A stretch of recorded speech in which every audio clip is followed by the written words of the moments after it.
Yo, what up, everybody? It's Wojak here. It's the Jack of all woes. It's not a good thing to be. Let me tell you. Most people want to be like the Jack of all trades. The Jack of all just implies that I have mastered misery. I would say that's fairly accurate. However, is it something to be proud of? Is that a crown that I wear atop my head, my royal head? The king has returned, as the comments say. Is that a crown that I wear upon this furrowed brow with any kind of, what's the word I'm looking for? Let me try and think of a big fancy word. I don't know. We'll just go with a simple one.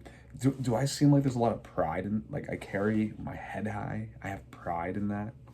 Not really. Anyhow, that being said, I'm giving you the downer intro. I thought we'd move on and we could talk about something hilarious. Yeah, I don't get it, man. Sorry, the change in the brightness. Whoa, look, I can do that again, right? My videos are always very impromptu, edit free, as you can tell. I'm looking at two articles here. One's from the Toronto Sun, and it's by Ben Eisen and Jake Fuss. It is an opinion piece. And then there's another one by Brian Lilley that is also from the Toronto Sun. So they're both from the Sun. And they're both kind of talking about economics again, finances, things that just seem to be at the forefront of all the problems we have here in Canada. Just, we don't seem to know how to manage money in this country. Maybe perhaps we should be taking economics courses in the US. It doesn't seem like we know what we're doing here.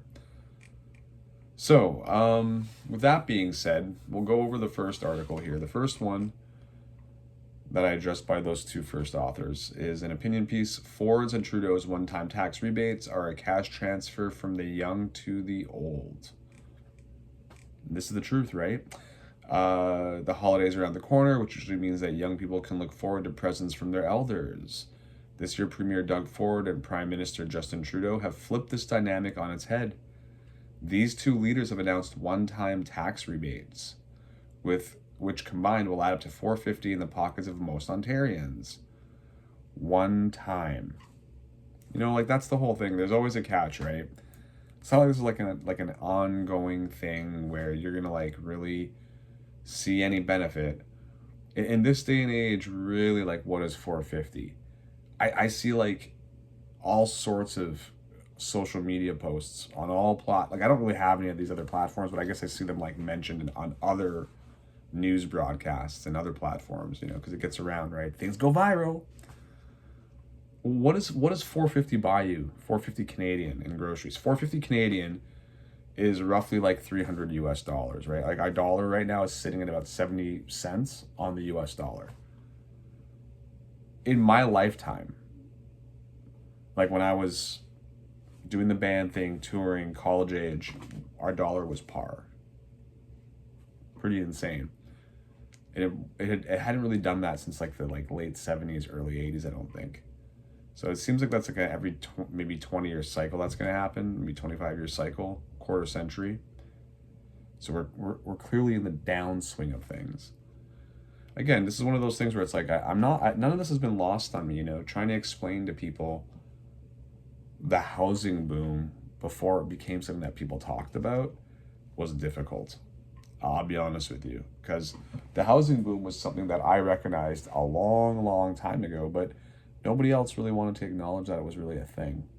You know, I had like cousins that were 10 to 15 years, maybe 20 years older than me, lecturing me on how I didn't have a place and why wasn't I buying one of this and that. Well, tried to explain to them that like I don't have, you know, the buying power that they have, and that like things have gone up in price, and that they got in and then things went up. It's called the upswing, right? Now you're expected to buy up here when they bought down here, and instead of gradually going up like that, it just exploded and skyrocketed, right? Like it doesn't make any sense. It makes things impossible. I just read a meme recently. It was a firefighter from England. The photo's on my phone. I'm using my phone right now, so I can't get the exact number out. But I know that he said that he was a fireman earning about, I think it was like £1,000 a year, and he bought a house that was £3,500. Remember, this is English and England, and he is, I don't know, he's in his 50s or 60s now. He's saying that the same house now, I believe, was like £500,000 or something crazy like that. It's like the average wage is like X amount, and then I can't remember what it was, but it was like £32,000 or something like that for that kind of field, I believe. Again, I'm just throwing these numbers. I'm probably wrong with some of these numbers, but I know for sure the initial salary and the buying purchase I've got right.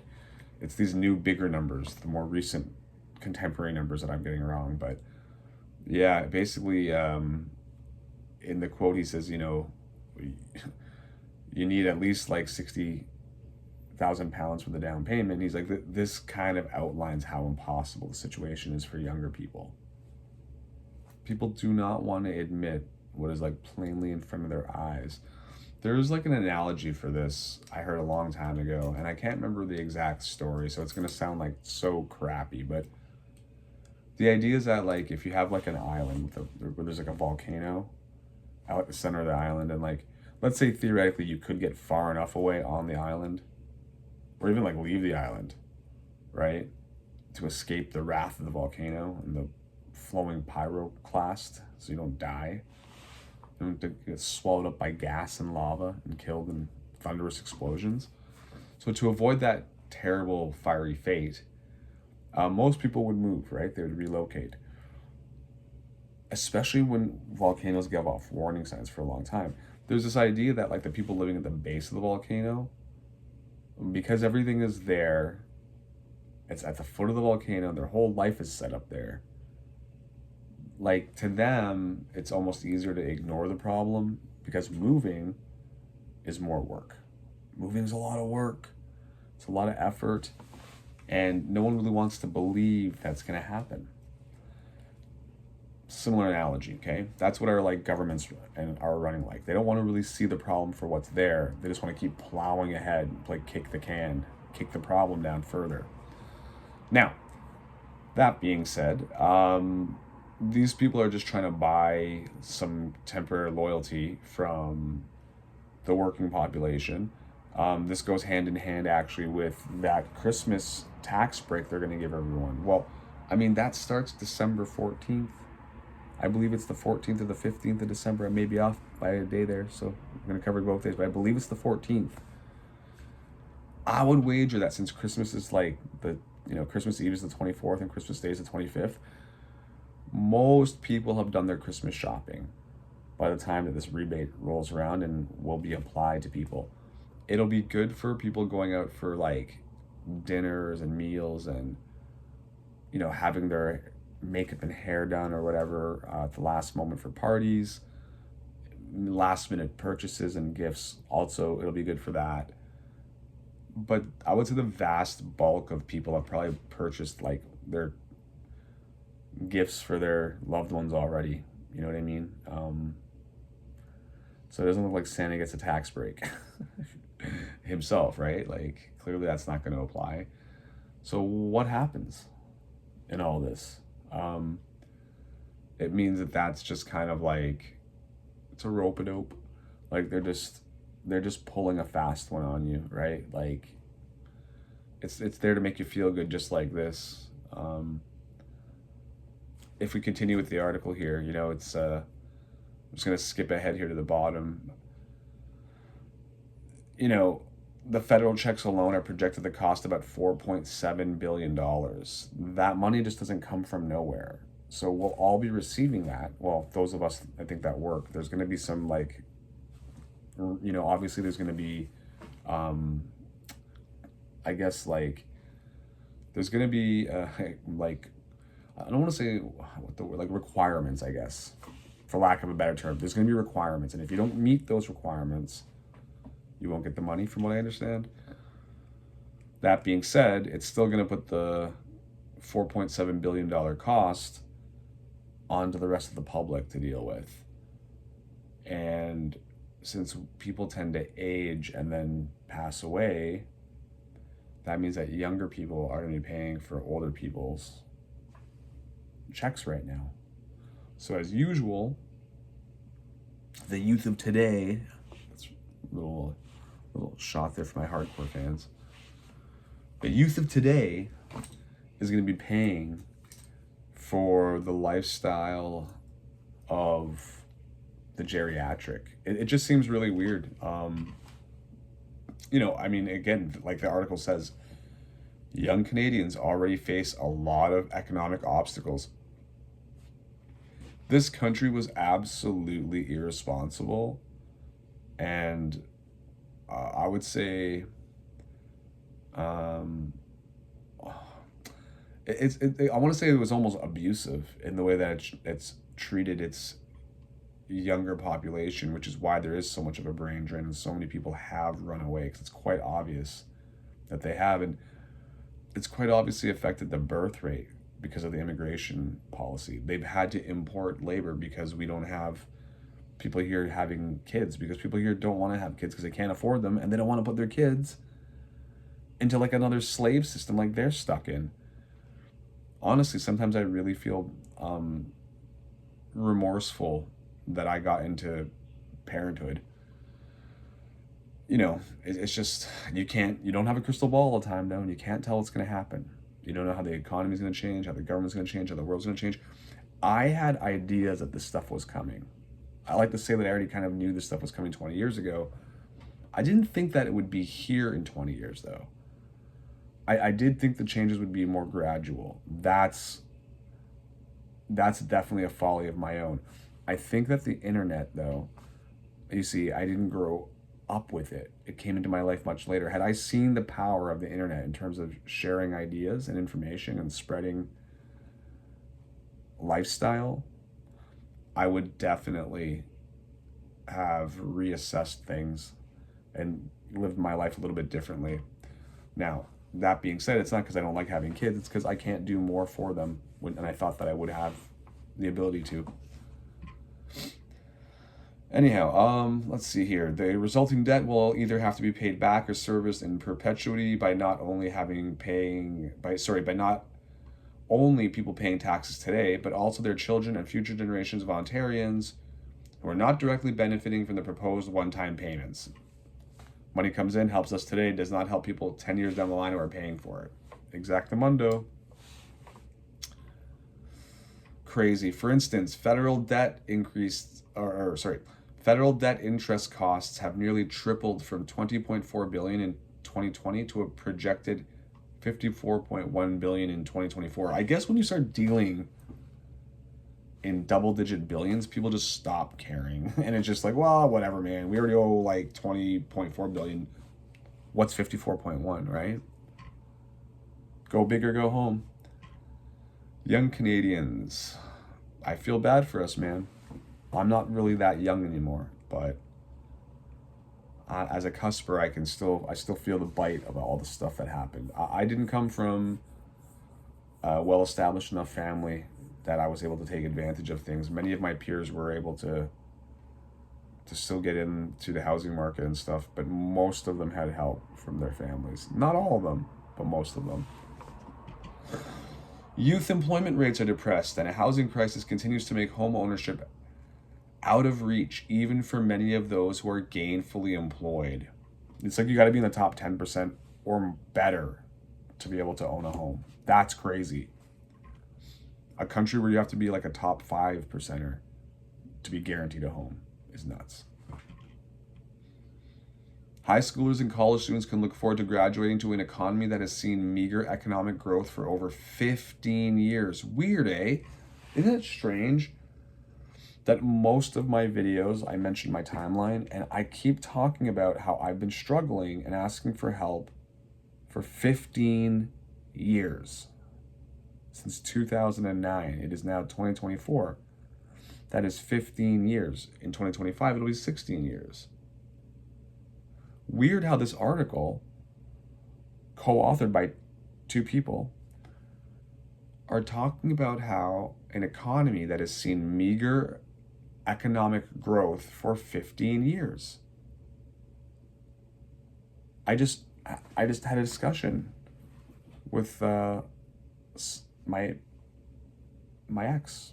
May as well put it out there. We were talking about the past and working and my job history and my inability to remain employed. There was an inconsistency. Why?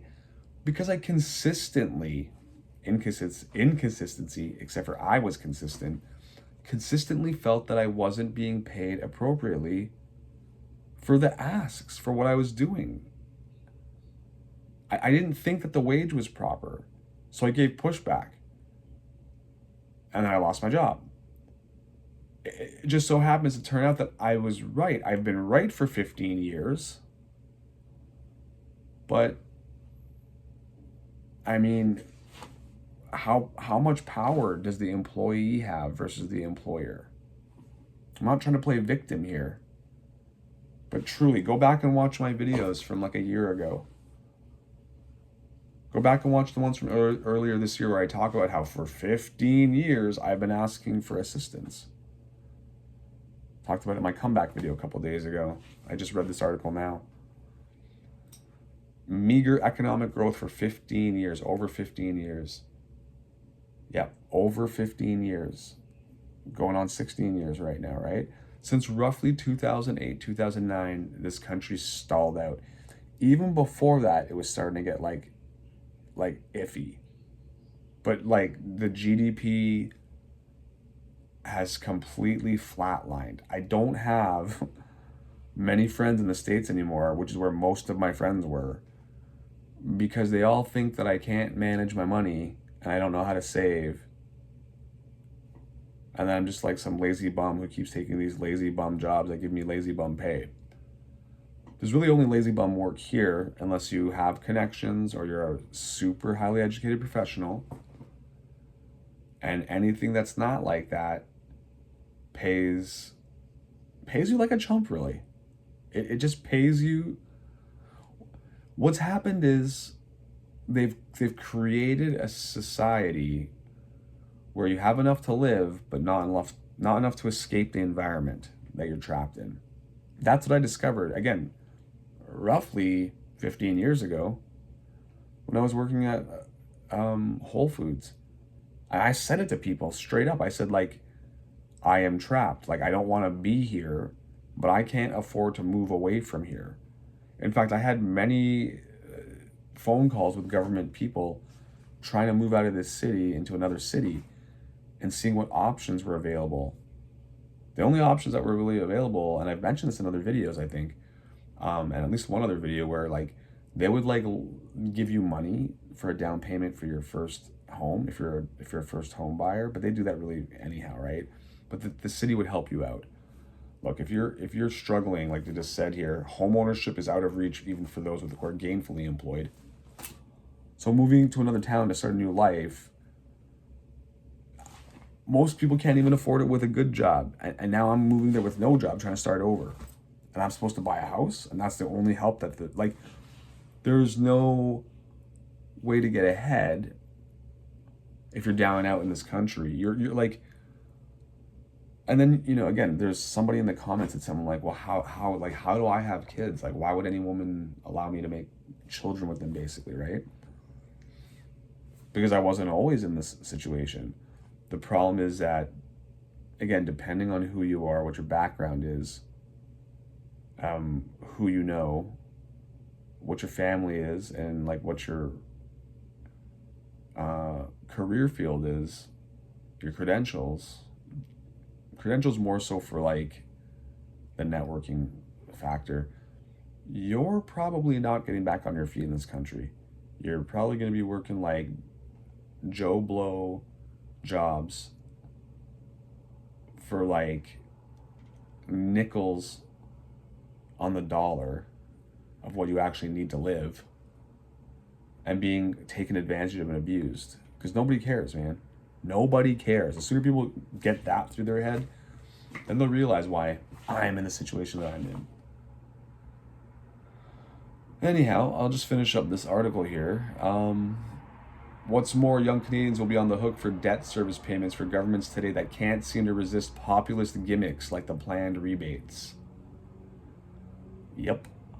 Instead of debt-financed one-time tax rebates, governments across Canada would better serve young Canadians by bringing spending down to align with revenues and reducing economically harmful taxes.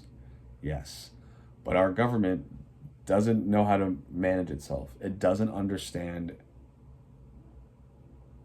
governing. As hard as that is to believe.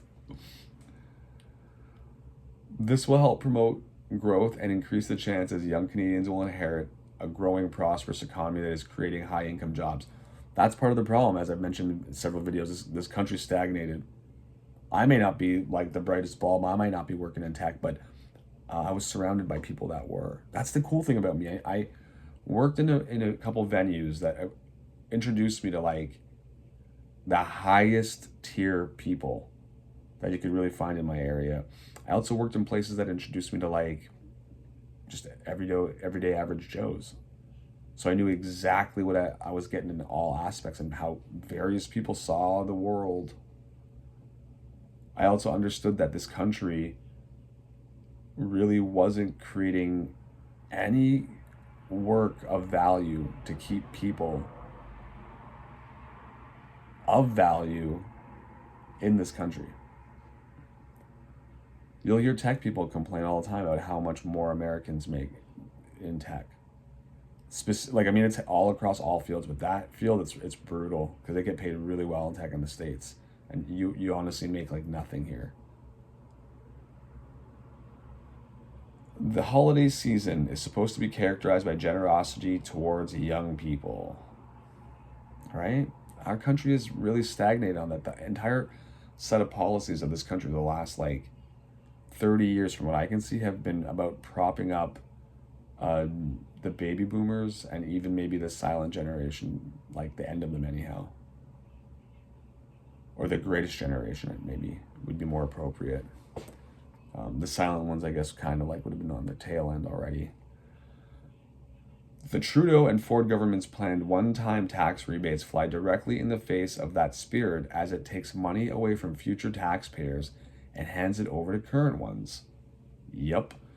Young Canadians deserve something better in their stockings this year than a bill obligating them to pay the interest on one-time gimmicks that will do nothing to help create a stronger economy in the future. And that's the problem. That $450 is really going to cost them like $650 or something crazy when the interest is really like settled onto it. Seems fair for everyone to throw their hands up in the air and feel good because, oh, their government gave them $450, right? And then you've got Lilley here talking about how Trudeau's reckless refugee policy is bankrupting Canada. The explosion in refugee claims in Canada over the past few years is costing Canadian taxpayers billions in mostly unseen costs.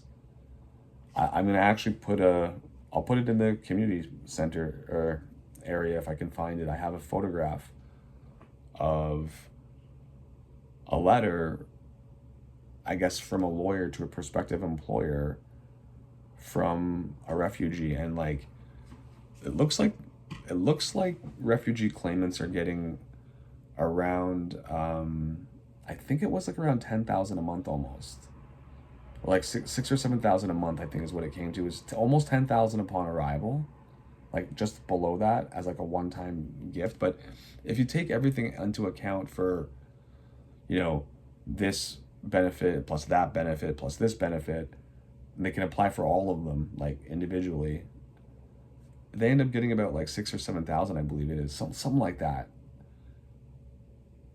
during the course of like a month. I mean, I'm getting less than I'm getting like 10% of that as a person who's lived here all his life, worked, paid taxes, contributed to this like society, went to school, paid tuition, and I can't even I can get barely 10% of what they're getting on a monthly basis.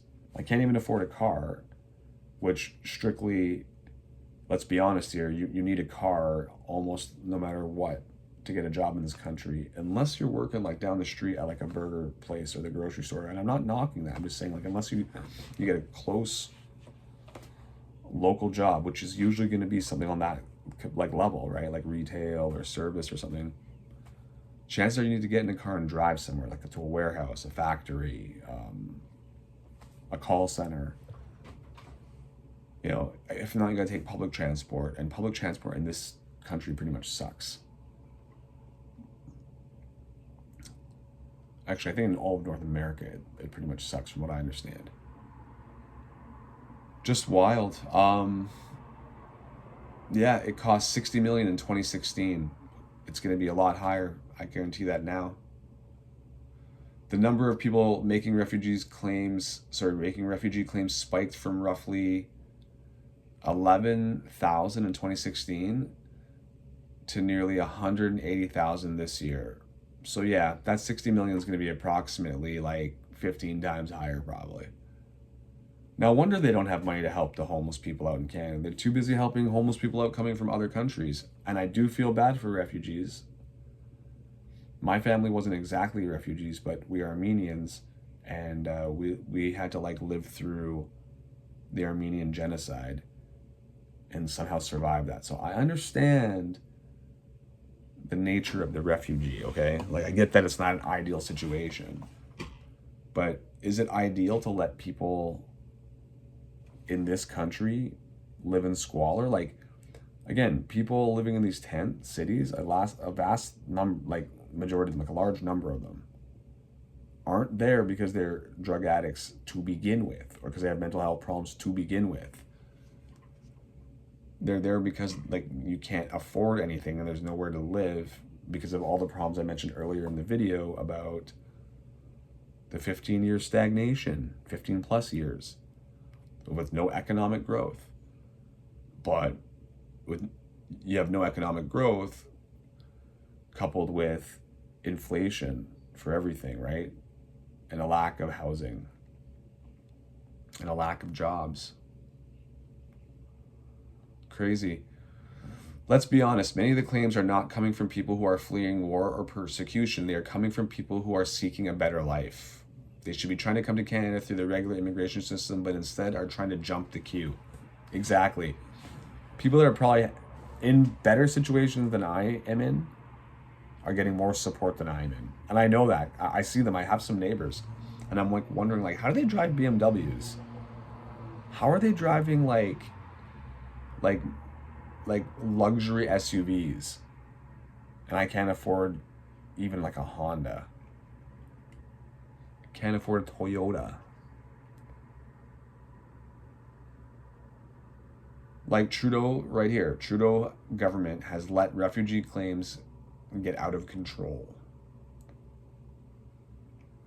Federal officials now process more refugee claims in a month than they used to in an entire year. Crazy.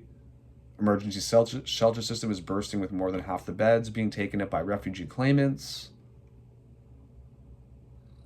Oh man, crazy. Excuse me. The Ontario government is spending more than $1 billion per year out of the provincial budget for asylum seekers. 1 out of every 4 people on Ontario Works, that's what I'm on, for the welfare program is a refugee claimant. 1 out of every 4.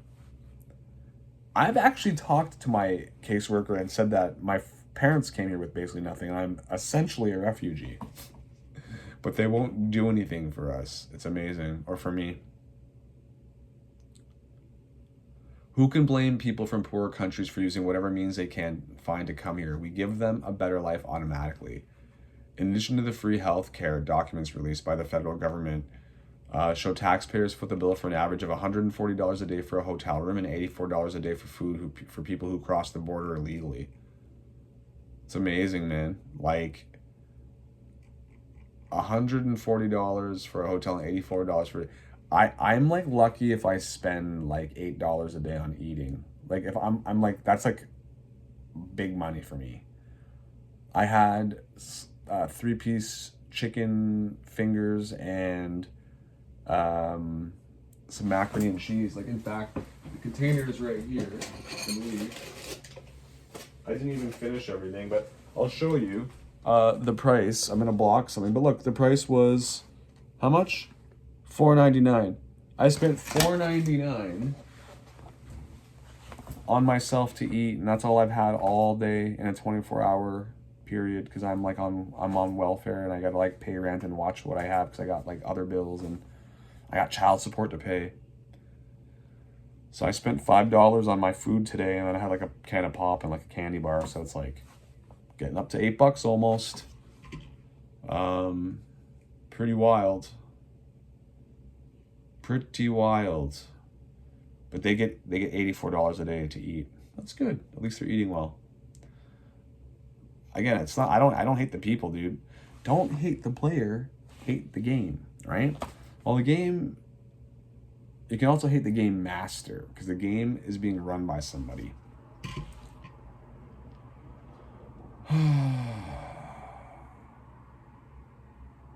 Crazy, man. The Trudeau government allowed Roxham Road to fester for years, reaching a high of more than 39 people crossing there illegally in 2022. I mean, I was just reading an article about some American guys getting arrested, and like now they're being charged and prosecuted. Well, they've been charged, they're being prosecuted now for the death of, I believe it was an Indian family. Ironically, they were trying to cross the other way from Canada into the US illegally from like, I don't know, somewhere in the Midwest. Like, I think they were trying to cross through like Saskatchewan, and it would have taken them into the Midwest somewhere, but they froze to death because it's very cold in the winter here, and they probably had no idea what to prepare for. They couldn't have. And these other people are just taking their money, right? Just like everybody else, part of the system, right? Who cares if some people die? No big deal. MBD, bro. Move on to the next ones. Wow. Donald Trump was elected stateside in a promise of mass deportation of illegal immigrants, which could see thousands, perhaps hundreds of thousands, attempt to move north to Canada. It'll happen. There's a lot of migrants in New York State and a lot in Ohio that are not welcome there right now. So they're going to have to go somewhere. We can't afford to have a Roxham 2.0, said Francois Legois earlier this week, the Quebec premier.